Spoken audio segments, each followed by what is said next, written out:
Tonight we'll welcome the President of the United States for the State of the Union address. It's his final address, and it gives us cause for reflection.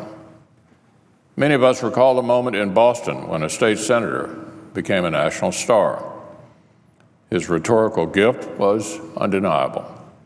It was a soaring elocution bathed in confetti that promised a new and more inclusive beginning. It inspired many. It propelled Barack Obama to the highest office in the land. Americans assumed the campaigning would eventually come to a close, and the serious work of governing would eventually commence. But it's now many years later, and the Obama for President campaign never really ended. Speeches still substitute for substance. Straw men still stand in for serious debate. Slogans still surrogate for governing. We've been promised even more campaigning tonight. This time for the candidate President Obama would like to see succeeding. It leads Americans to wonder, when is the serious work of governing ever going to begin? Governing isn't easy. Governing often requires serious engagement with the Congress the American people elected, not the one the president wishes they'd elected. But here's a simple fact. You don't make change through slogans. That's something President Obama once said. I wish he had taken his own advice, because here's what we know as we enter the twilight of his presidency.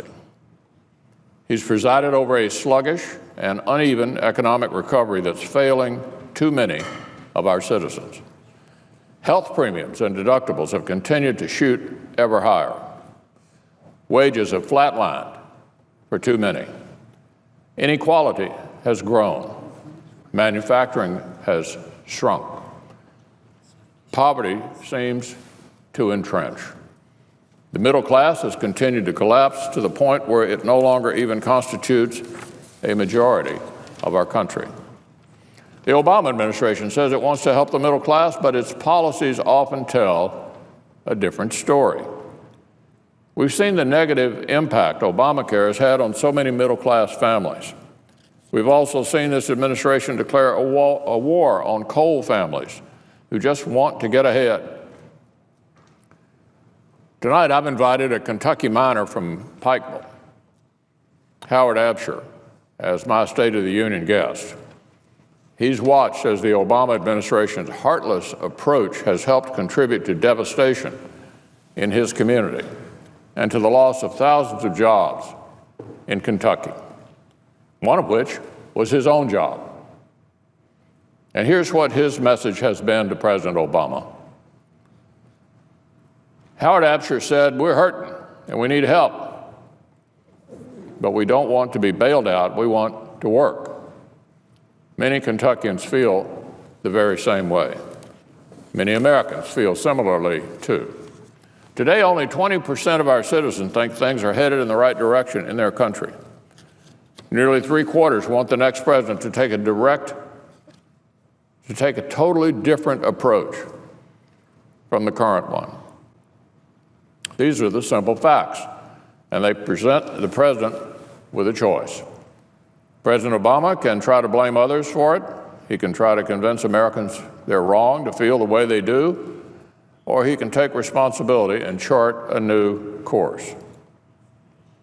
Americans are losing faith in the future. They're losing hope that their children can lead a better life. They watch as challenges continue to mount around the world, like those from ISIL, Iran, Russia, Al-Qaeda, an ever-aggressive China, North Korea, and of course the Taliban, while this administration seems to have no plan to deal with any of it. This hurt in our country and the failing approach from the White House should be disheartening to all of us. Perhaps the worst part is it didn't have to be like this. It really didn't have to be like this.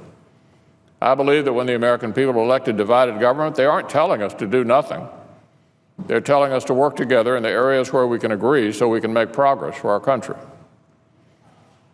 This Congress has racked up a growing list of bipartisan accomplishments for the American people over the past year. Some thought the major reforms we passed in areas like education and transportation and Medicare and tax relief were all impossible in the current political climate. We proved those pundits wrong.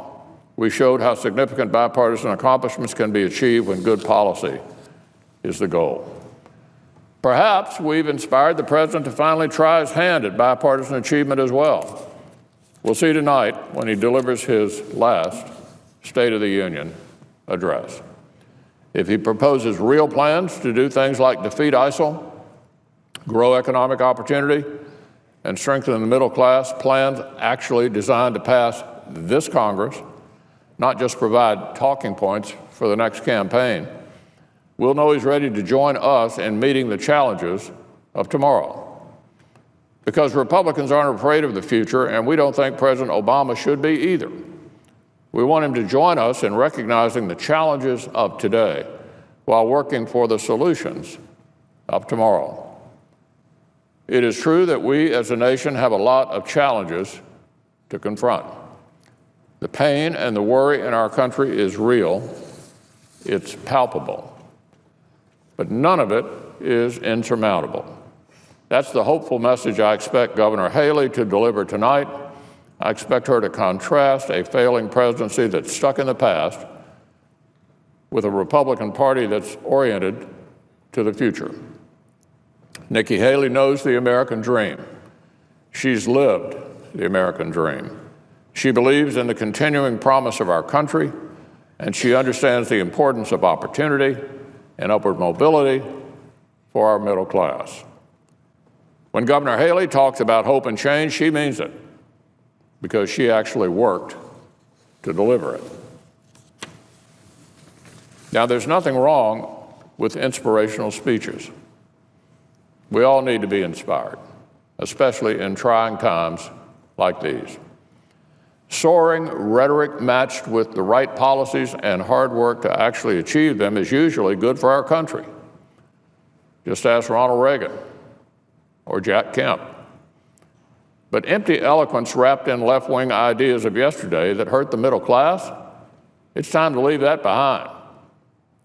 It's time to look to the future. We'll see tonight if President Obama is ready to do so and move beyond the failed policies of the past.